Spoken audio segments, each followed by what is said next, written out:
Assalamualaikum warahmatullahi wabarakatuh. Bismillahirrahmanirrahim.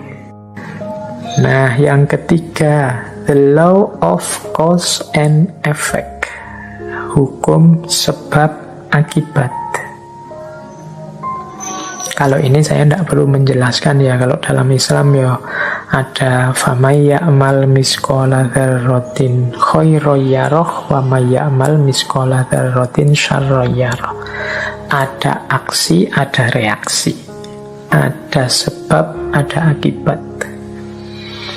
Maka menghadapi hukum yang semacam ini, marilah kita ciptakan dalam hidup ini sebab yang baik-baik saja. Sebab-sebab yang produktif, yang sukses, yang unggulan, sehingga kita mendapatkan akibat juga yang sukses, yang unggulan. Jadi karena ada sebab, ada akibat. Kalau ingin akibat yang bagus, ya ciptakanlah sebab yang bagus. Ini hukum alam juga. Tidak mungkin dari kemalasan lahir keberhasilan misalnya, makanya jangan malas. Tidak mungkin dari kejahatan, keburukan lahir kebaikan. Tidak mungkin dari proses yang merusak lahir perbaikan. Nah, ini cause and effect. Ini hukum alam yang ketiga. Ada sebab, ada akibat. Apapun yang kita panen hari ini, itu adalah benih yang kita tanam sebelumnya. Yang keempat, the law of polarity. Law of polarity ini, segala sesuatu dalam hidup ini ada pasangannya.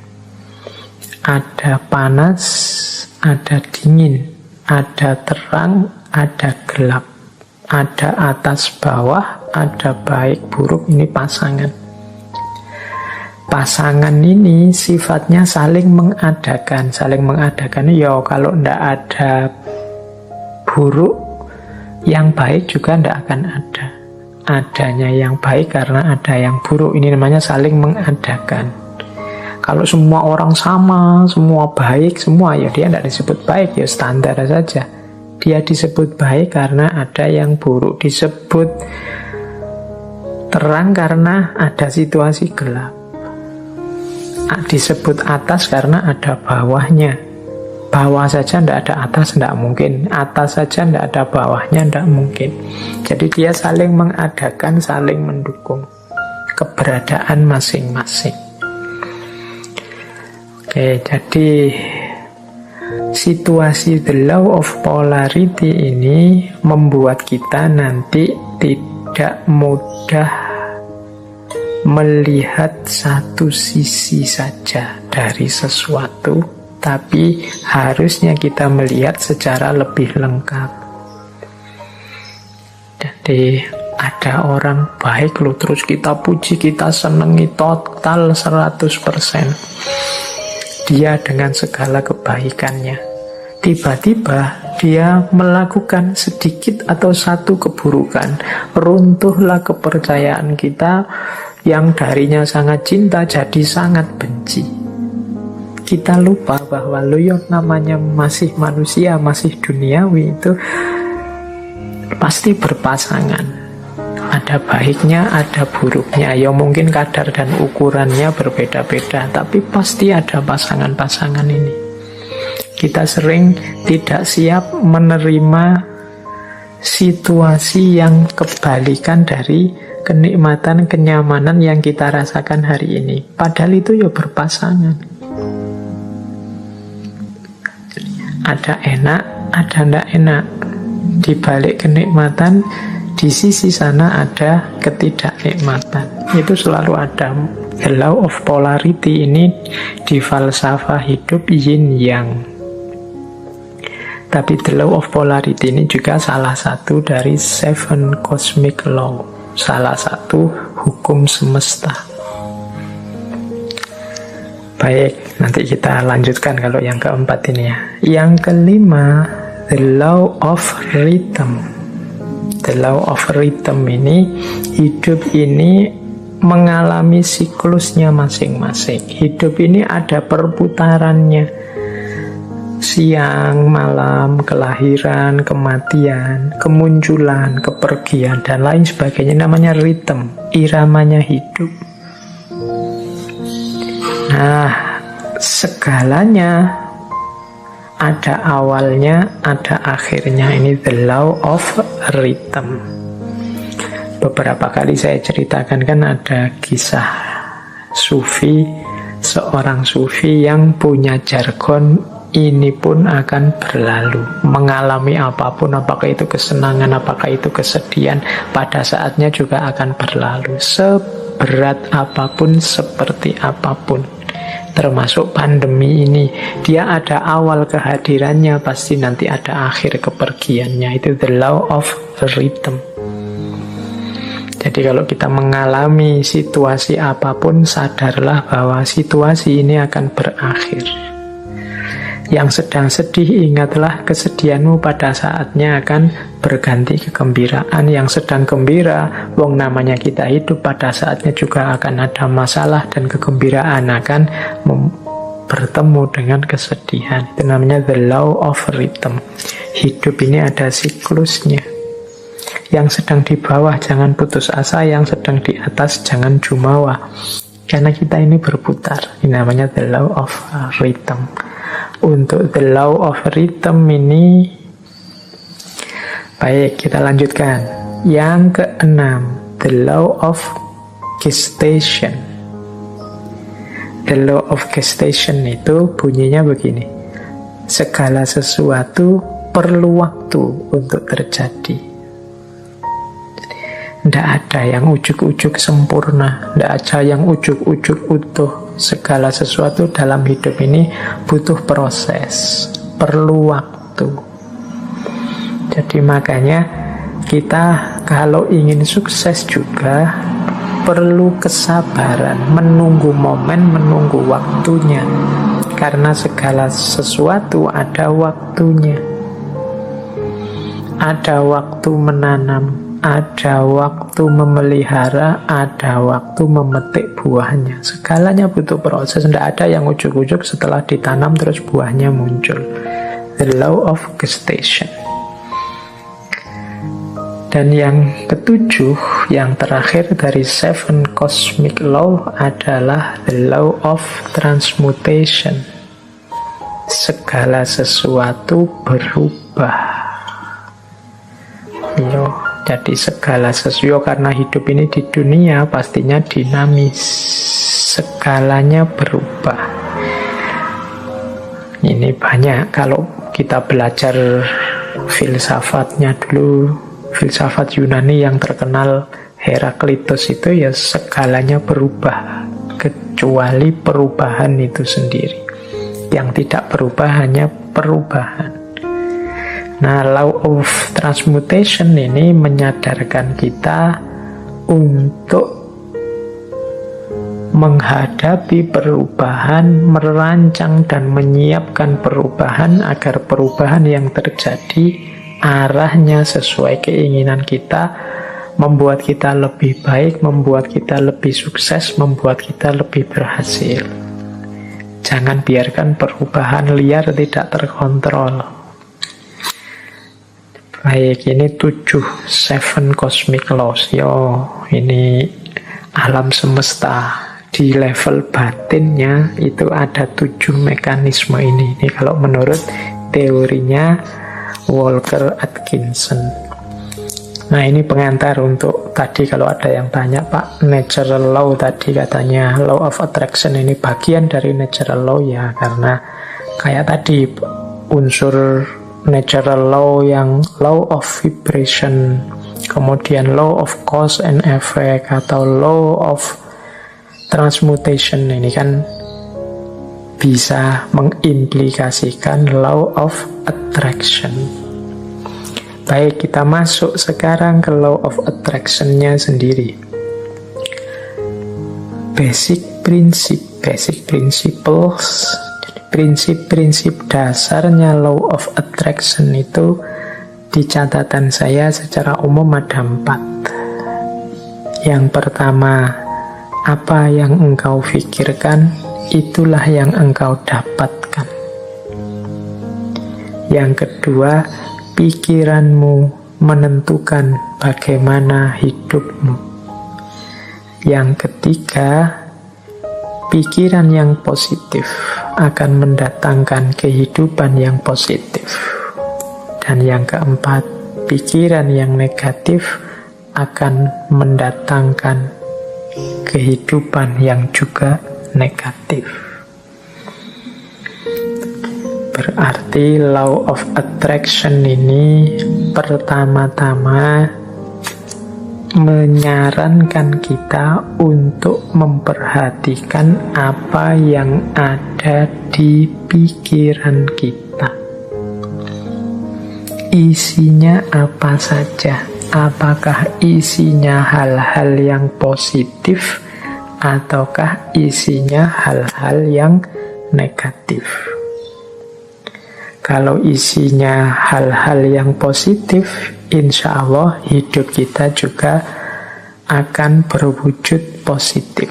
Kalau isinya hal-hal yang negatif, ya wajahnya hidup kita adalah hidup yang negatif.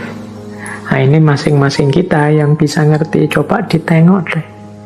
Atau mungkin manifestasi pikiran kita hari ini mungkin di status-status yang kita buat, obrolan-obrolan dengan teman-teman kita hari ini.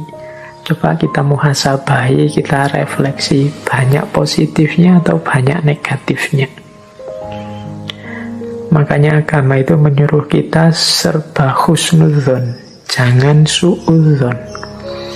Husnudzon itu berarti mengisi pikiran dengan yang positif-positif. Maka hidup kita warnanya juga sesuai isi pikiran kita. Karena husnudzon, ya hidupnya jadi husn baik. Kebalikannya, kalau suudzon, hidupnya juga akan termanifestasi jadi su. Pikirannya jelek, terus pikirannya negatif, terus curiga, terus ya sudah, hidupmu adalah hidup yang warnanya penuh kecurigaan. Hidup penuh kecurigaan itu kan hidup yang gelisah. Dari mana kegelisahan itu muncul? Engkau sendiri yang menciptakan. Dengan suudzonmu tadi, prasangka burukmu tadi. Coba tadi kamu prasangka baik, hidupmu jadi tenang.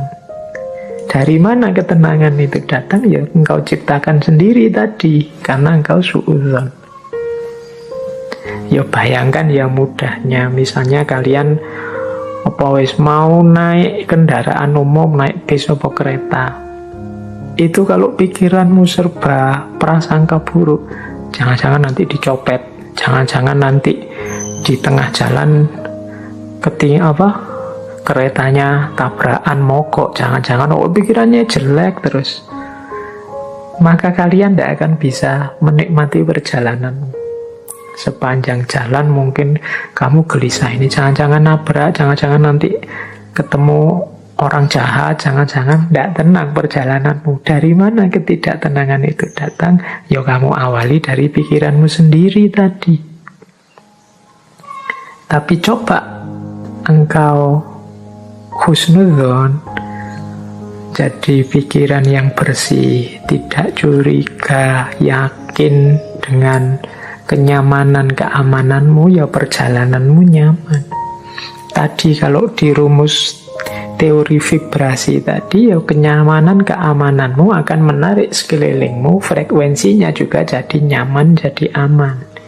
Tapi kecurigaan, kegelisahanmu juga akan melahirkan kecurigaan, kegelisahan di sekelilingmu. Hidupnya jadi tidak nyaman. Nah, ini basic prinsipnya, mudahnya penjelasannya begitu. Jadi kalau kita isinya negatif-negatif saja, ya energi negatif yang kita tarik dalam hidup. Pandemi ini kan melahirkan jutaan gagasan negatif. Mungkin lebih dari itu, saya sebutnya jutaan, jangan-jangan puluhan juta atau ratusan juta seluruh dunia. Bayangkan energi negatif yang lahir dari jutaan pikiran yang negatif. Sakitnya sama, tapi kalau kita hadapi dengan optimis atau dengan pesimis, itu kan kesannya, rasanya beda.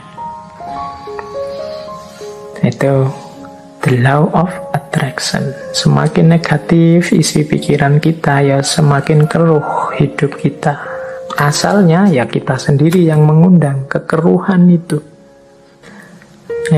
Makanya ada quotes dari Napoleon Hill. Napoleon Hill ini juga tokoh spiritualis yang sering juga menulis buku-buku coraknya self-improvement atau self-help. Dia bilang begini, keep your mind fixed on what you want in life, not on what you don't want. Ini beliau ngasih tips, simpanlah di kepalamu, isi saja dengan apa yang engkau inginkan, bukan apa yang tidak engkau inginkan. Contohnya misalnya tadi ya, mau naik kendaraan umum, kereta atau pesawat. Niatnya apa? Saya naik pesawat semoga aman. Ini lebih positif daripada saya niat naik pesawat semoga tidak tabrakan. Nah, ini kata-kata tidak tabrakan ini oleh Napoleon Hill disebut negatif. Jadi mending kita pakai kalimat yang positif untuk menghadirkan tadi energi dan vibrasi yang positif. Jadi simpanlah hal-hal yang positif di kepala, bukan hal yang negatif. Begitu kita, misalnya hari ini ada pandemi, ya mari kita berdoa semoga kita sehat. Bukan fokus pada semoga penyakitnya tidak menyerang kita. Itu ada tidaknya. Tidak itu mudahnya didefinisikan sebagai negatif. Nah, negatif-negatif ini ya akan berkumpul energinya di sekeliling kita. Jadi lebih baik menggunakan kalimat yang positif. Insya Allah Indonesia akan berhasil mengatasi pandemi ini. Insya Allah upaya yang dilakukan pemerintah akan sukses. Nah, ini menghindari kalimat-kalimat yang negatif. Jangan-jangan meskipun sudah begini masih belum sukses. Jangan-jangan itu kalimat-kalimat kekhawatiran, kalimat-kalimat negatif akan berpengaruh. Jadi kuncinya the law of attraction itu hindari pikiran-pikiran negatif, hindari pernyataan-pernyataan yang negatif. Karena itu akan menjadi kunci hadirnya energi-energi yang negatif di sekeliling kita. Itu ada quote juga yang saya bawa dari Henry Ford. Teman-teman mestinya kenal tokoh ini. Ini berhubungan dengan otomotif ini, Henry Ford.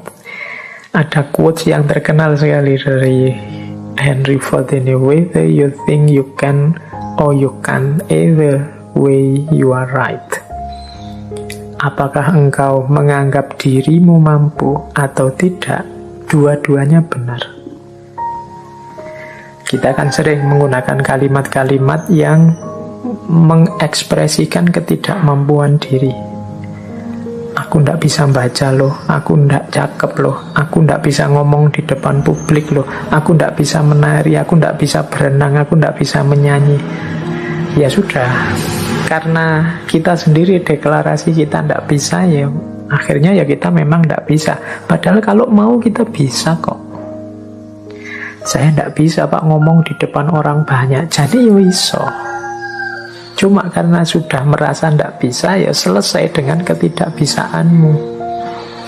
Saya ndak bisa Pak kalau harus menyanyi itu, saya menyanyi itu trauma sekali. Mungkin ya bisa, kalau kamu mau belajar tetap bisa. Semua orang mungkin ya bisa nyanyi. Cuma ya karena ndak mau saja, akhirnya ya memang ndak bisa beneran. Wah, matematika itu saya ndak bisa Pak. Wah, filsafat itu apalagi Pak, puyeng saya ndak bisa. Ya sudah, engkau menganggap tidak bisa, ya engkau tidak bisa. Kalau kamu percaya engkau bisa, pasti engkau juga bisa. Jadi whether you think you can or you can, either way you are right. Kamu anggap dirimu bisa, ya benar. Kamu anggap dirimu tidak bisa, ya benar. Karena tadi terlanjur kamu anggap dirimu tidak bisa, ya sudah, berarti kamu memang tidak bisa. Padahal sebenarnya kalau kamu sadar bahwa engkau bisa, ya sebenarnya engkau bisa. Saya matematika tidak bisa, Pak. Sebenarnya ya engkau bisa, tapi engkau menolak untuk bisa saja. Saya bahasa Inggris itu tidak bisa, Pak. Ya jan-jane ya iso, cuma kamu menolak saja untuk bisa. Kalau mau belajar pasti bisa.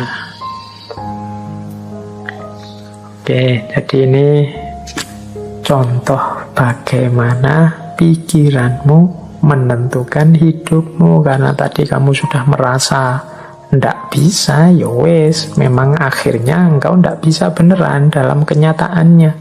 Karena engkau merasa ndak mampu filsafat, ndak mampu matematika, ya sudah, berarti titik di situ memang kalian ndak bisa dan ndak mampu.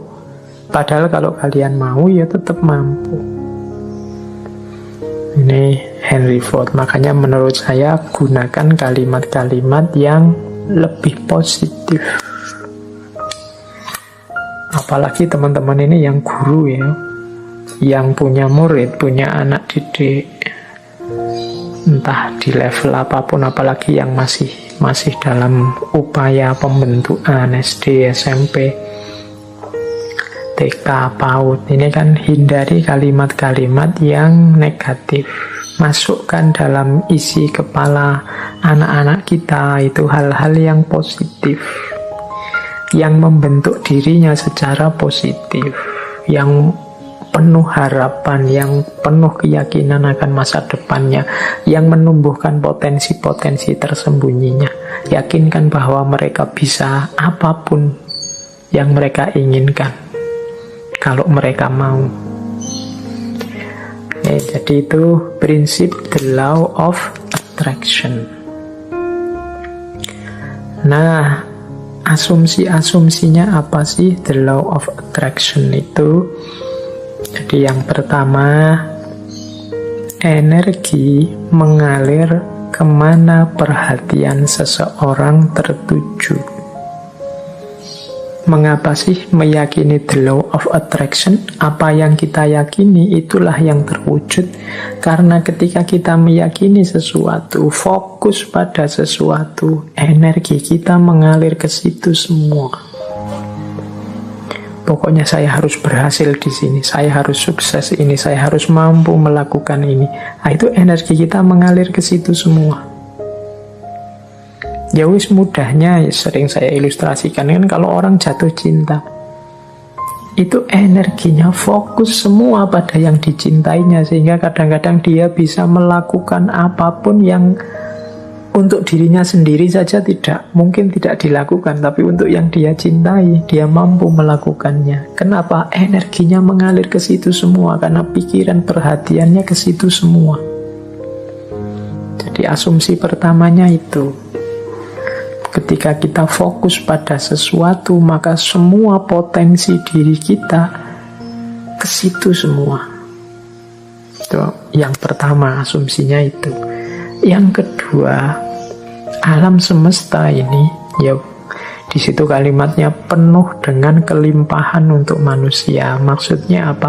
Alam semesta ini, segala fasilitas kelebihan yang ada di dalamnya oleh Allah itu diciptakan untuk manusia, dalam tanda petik untuk melayani manusia. Kita ini kan makhluk yang dihadirkan ke bumi setelah bumi siap untuk kita huni. Karena memang bumi disiapkan untuk manusia. Maka apapun sebenarnya yang kita inginkan, yang kita harapkan dalam hidup ini pasti difasilitasi oleh alam semesta sekeliling kita. Tinggal kita mau atau tidak.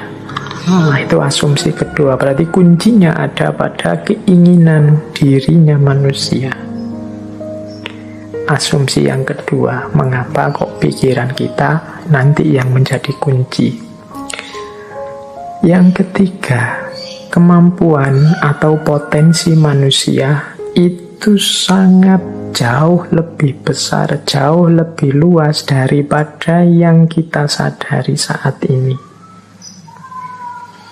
Jadi kayak kita merasa, Pak, filsafat itu mentok, saya Pak ndak paham. Ndak, kamu kurang serius menggali potensimu saja. Kalau kamu mau bisa-bisa. Pak, bahasa Inggris itu Pak, wah puyeng saya Pak. Matematika itu Pak, ndak. Kamu bisa sebenarnya, cuma kamu kesusu berhenti saja. Kemampuan atau potensimu ndak terbatas itu. Allah memberimu potensi yang luar biasa. Harusnya engkau jadi orang yang luar biasa. Harusnya setiap orang kalau mau dia bisa jadi luar biasa. Kemampuan dan potensimu cukup untuk apapun yang engkau cita-citakan, engkau inginkan. Itu asumsi ketiga. Asumsi keempat, hidup ini tujuan dan isinya tergantung pada keputusanmu sebagai manusia. Jadi kita ini, kalau bahasanya agama, kita ini khalifahnya. Wajahnya hidup ini tergantung kita. Termasuk hidup kita ini ingin jadi apa, ingin seperti apa. Kuncinya di kita sendiri. Dan pilihan-pilihan hidup itu tidak terbatas. Pak, saya ini anak desa, bapak saya cuma tani, berarti cita-cita paling tinggi paling saya bisa itu. Enggak ya, kalau kamu matok serendah itu cita-citamu, ya enggak jauh-jauh dari situ. Panjang setinggi mungkin. Pilihan banyak, enggak terbatas. Wawasanmu harus luas. Jadi pilihan hidup itu banyak, silahkan engkau pilih. Kuncinya ada pada dirimu sendiri. Engkaulah yang menciptakan kehidupanmu. Jadi rentetan asumsi ini, energi itu mengalir, fokusmu kemana tertuju. Kalau engkau fokus hanya pada hal-hal itu yang sepele-sepele, yang biasa-biasa saja, ya hidupmu akan terbentuk secara sepele dan biasa-biasa saja. Tapi kalau engkau fokus pada hal-hal besar yang luar biasa, ya hidupmu akan terbentuk secara luar biasa. Jangan takut, alam semesta pasti menyediakan semua fasilitas yang engkau butuhkan. Kuncinya hanya ada pada dirimu, mau atau tidak, siap menggali kemampuanmu sendiri atau tidak, berani memilih, memutuskan atau tidak. Apapun yang engkau putuskan, engkau pasti mampu mewujudkan, dan alam semesta akan membantumu. Dan energimu akan fokus ke sana untuk melahirkannya. Ini asumsinya dari The Law of Attraction.